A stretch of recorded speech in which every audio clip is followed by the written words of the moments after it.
it's Laura. Welcome to my story. So, I didn't upload last week for a reason. I had a lot of stuff going on. My brother and my mother both tested positive for COVID. My husband and I had to get tested. We are negative. We tested negative. We're okay. And then our air conditioner went out. Now, okay, sweethearts, I live in Mississippi. I live in the smack dab center of Mississippi. Okay?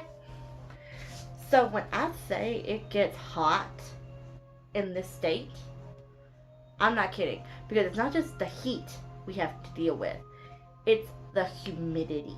Like, it is horrific.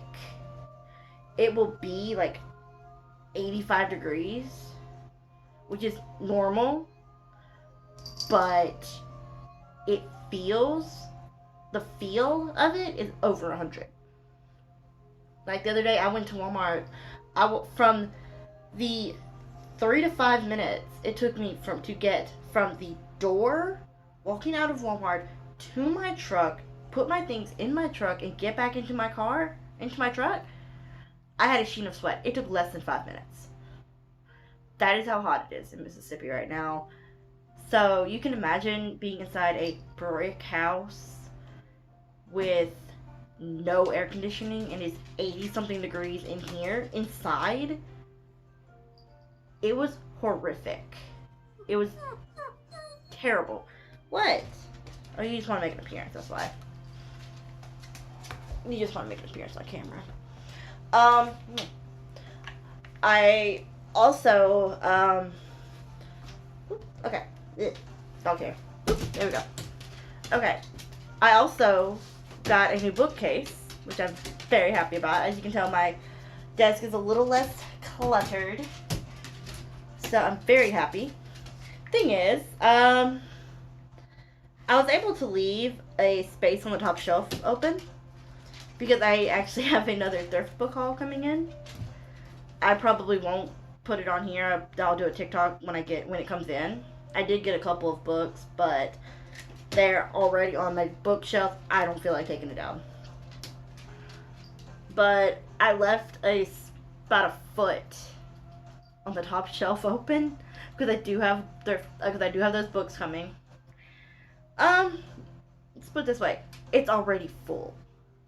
My bookshelf is already full. I will give you a glimpse of it at the end of the video. And the bookshelf that I had, which was only a 3 shelf, is almost completely full as well. I have too many books. I will freely admit that. I have a problem. But I can't help it. I'm sorry. I'm addicted. Anyway, okay. Y'all know that I've been reading Greek mythology for my Percy Jackson series. Well, this is the only book that I have Greek mythology in. This book also has Celtic, Norse, Chinese, African, Native American, all that kind of stuff in it. So I thought, okay, I want to get a true Greek mythology book. And I found this one. Classic mythology, right? Until you open it and you look at the names of the gods. Jupiter, Juno, Minerva, Apollo. These are with the Roman names. And I'm reading about the Greek right now. So, I do have a book on my wish list for Barnes & Noble that I'm going to get hopefully soon. But because of that, I'm stuck with the only book of mythology I have right now. When I went to Barnes & Noble the other day, I got two new books. Yes, I really need to stop. Thing is, though, I don't know if I'll be able to read these online because I'm having trouble finding the copyright laws for it. But y'all know that Mr. Rick Riordan wrote these books, right? the Percy Jackson series. You know he wrote these books. Actually, this review for Sea of Monsters will be up this Friday. Look forward to that. Okay. Well, he apparently also wrote these with Greek gods and Greek heroes. These are written from Percy Jackson's point of view, okay? It literally says, this is the one for the Greek gods. I'm going to read the blurb to you, okay? Who could tell an origin stories of the gods of Olympus better than a modern-day demigod? Percy Jackson provides an insider view with plenty of tude in this collection. You can tell this is supposed to be a teenager who reads it. It's so funny. The chapter names are hilarious. Like, it's really funny. Also, okay, can I just say this? I just saw this. I didn't see this earlier. In Percy Jackson's Greek Gods, the dedication is so cute. To my father, Rick Riordan Sr., who read me my first book of mythology, RR. That is so cute. That is so very sweet. Anyway, okay, I'm gonna get off the sappy. I really need to get off the sappy because it's gonna go to my head. The chapter names are hilarious. I'm really looking forward to reading this. Oh, I didn't see this. Apparently, there's a full color insert of artwork by a Mr. John Rocco. See right here. Look at this. That is. I'm happy. Ooh, is that Poseidon? Ooh. These are pretty. These are so pretty. Like, I'm really liking this. And this is just this is just the book on Greek gods. The book on Greek heroes is even thicker. Does it have oh, it does have the pictures. Ooh. Oh my gosh, it actually has one of my favorites in here. It actually has one of my favorites, one of my favorite myths in here. About Daedalus and Icarus. See? That makes me sad.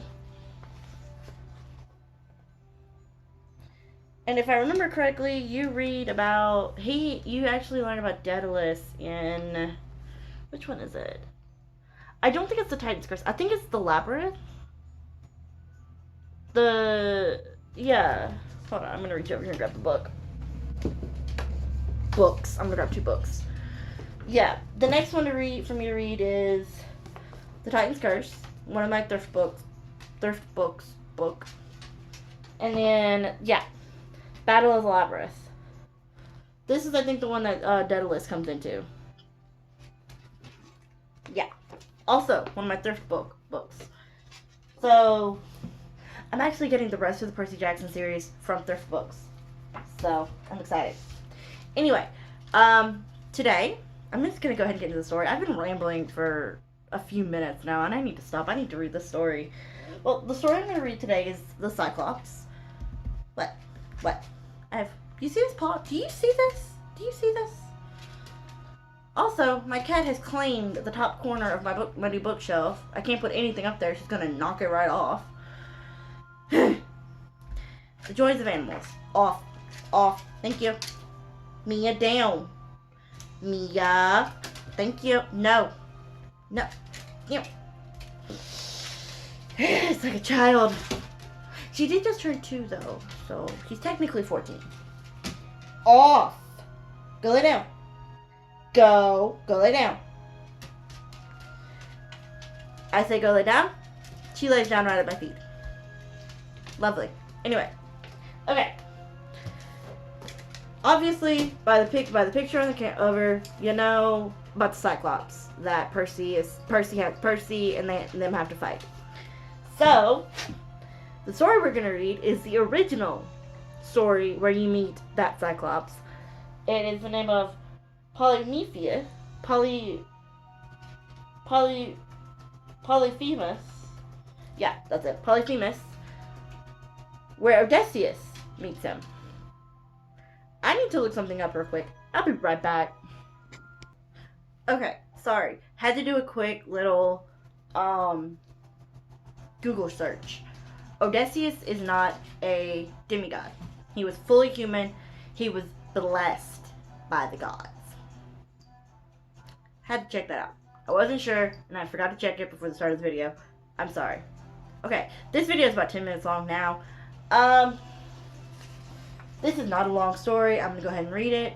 And then, like I said, at the end of the video, I will show you a picture of my beautiful new bookshelf that has a cat asleep on top of it. Like, I'm not kidding. She's curled up on top of it right now. Let's get into it. Okay. Move my book over here. Oh, I left my bottle of water over there. I'm being healthy today. Drinking water. Actually, I have 2 bottles of water over here. So, like I said, it's hot in Mississippi. Stay hydrated, people.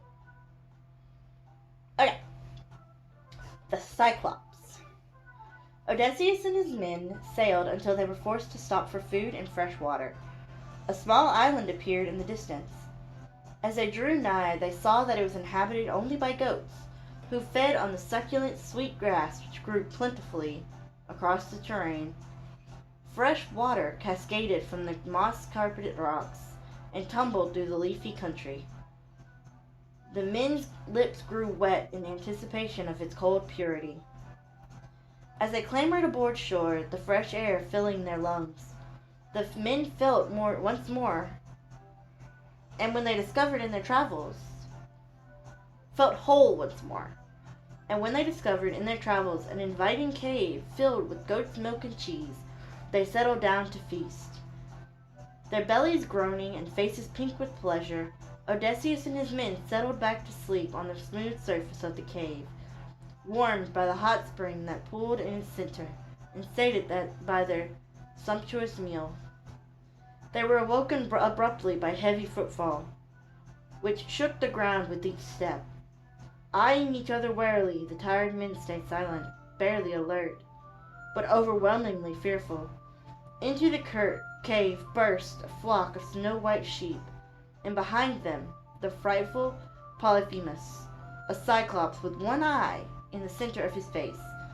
Polyphemus was the son of Poseidon, and he lived on the island with his fellow Cyclops.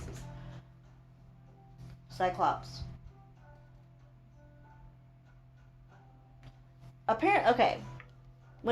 The plural Cyclops, there's an E between the P and the S, but singular Cyclops, there's no E. So I think it's said the same, it's just not spelled the same. Does that make sense? I hope so. Okay, anyway. Existing peacefully in seclusion. He had not seen man for many years, and his single eyebrow raised in anticipation when he came upon his visitors. Odysseus took charge. Sire, in the name of Zeus, I beg your hospitality for the night. I've weary men who... His words were cut off. The Cyclops laughed with outrage and reached over, plucking several of Odysseus's men, and ate them whole. The others cowered in fear. But Odysseus stood firm, his stance betraying none of the fear that surged through his noble blood. I ask you again, he began, while Polyphemus nearly grunted and turned to roll a boulder across the opening to the cave. He settled down to sleep, his snores lifting the men from the stone floor of the cave and forbidding them sleep. They huddled round Odysseus, who pondered their plight. When he woke, Polyphemus ate 2 more men, and with his sheep, left the cave. Hold on. Okay, I got a little fan going over here that I've got to turn off. It's kind of drawing my mouth out a little.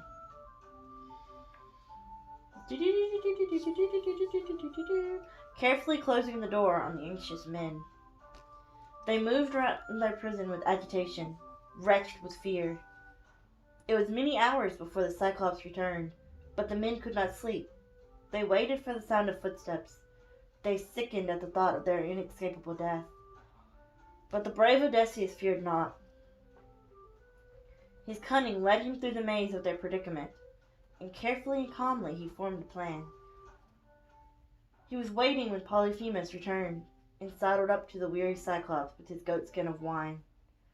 "Have a drink, ease your fatigue," he said quietly, and with surprise the giant accepted. Unused to wine, he quickly fell into confusion and laid himself unsteadily on the floor of the cave. "Who are you, generous benefactor?" he slurred, clutching at the goatskin. "My name is No One," said Odysseus, a satisfied smile fleeting across his face.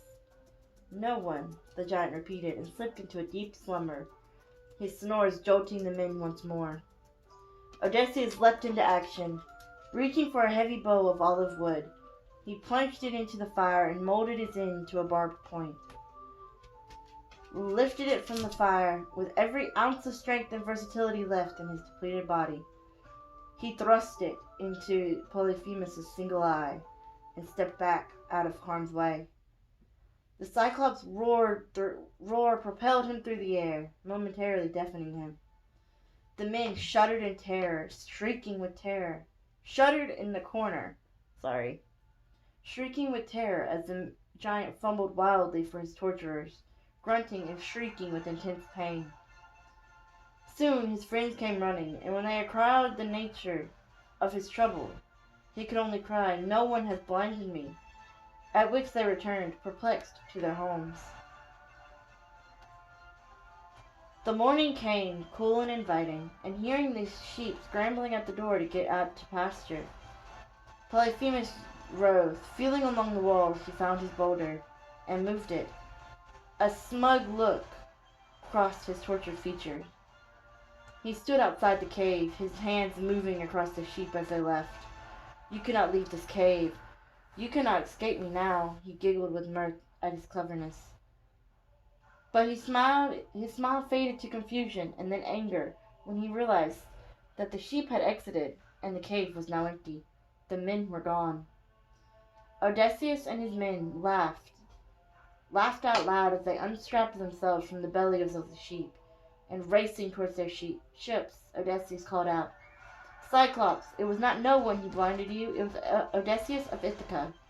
And with that he lifted their mooring and set out to sea. Oh, that's when they flashed. Sorry. The torment of the giant rose in a deluge of sound and fury, echoing across the island, awakening his friends. Tearing off slabs of the mountainside, Polyphemus hurled them towards the escaping voice, which continued to taunt him. He roared a prayer to his fathers Poseidon, begging for vengeance, and struggled across the grass towards the sea. But Odysseus had left, his sea surging across the sea to join the rest of the fleet. Odysseus had escaped once more, and the sea opened up to him and his men. They ventured, and they continued on homewards, unaware that Poseidon had heard the cries of his son, and had answered him. Vengeance would be his. Okay, so that's that. That is a good one. It also explains more about Polyphemus and the Sea of Monsters. If you've read the book, you understand. I'm not going to be that person who gives out spoilers. Trying to fix my bookshelf. It's not working. Okay, just go like that. I did get one other book when I got the Percy Jackson Greek God and Greek hero books. Aesop's Illustrated Fables. These were some of my favorite. The Tortoise and the Hare. What's some others? What's some others in here? Also, the illustrations in here are beautiful. Let's see if I know any of these. The Lion and the Mouse.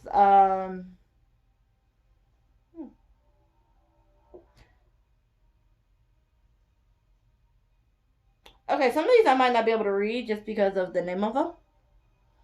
Because, yes, they're animal names, but they're also words that I don't want to put on my channel.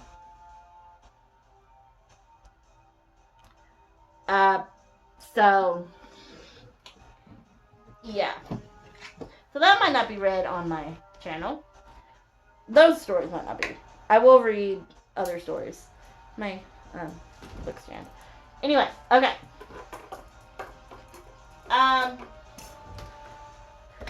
If y'all like this video, give it a thumbs up. If you want to recommend a Greek mythology story for me to read, put it down below in the comments. If you have a favorite fairy tale you want me to read, put it in the comments. If you have any book recommendations for me, go for it. Like I said, I do have my read the first chapter policy. If the first chapter cannot get my attention, I put the book down. I have a lot of books on my bookshelf from that. I'm going to try to reread them because it's been a couple years since I read them, and I want to give them another chance. That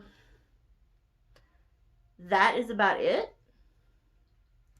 So, like, comment, subscribe, hit the little bell notifications so you're notified when I put up a new video. I have my Instagram, Laura Lee Books TV. Oh, I got the hiccups. My Facebook page, Laura Lee Books, and my TikTok, Laura Lee Books. Go follow all those. That'd be awesome. Also, ignore my nails. I haven't had a chance to repaint them. So they look horrific. But yeah. I'll show you my bookshelf now. Like I said, Dora has made herself at home on the top of my bookshelf. These are all of my books. Well, most of them. She's just happy asleep. This right here, this little area right here is where the rest of the Percy Jackson books will go. So, Dora, want to say hi? Aw, she's glaring. I hope y'all have a great day. I hope your day is going the way you want it to. I hope you're staying safe. In this time, wear a mask if you can. If you can stay at home, do that. Just have a great day. And I hope your story is unfolding the way you want it to. Bye, guys.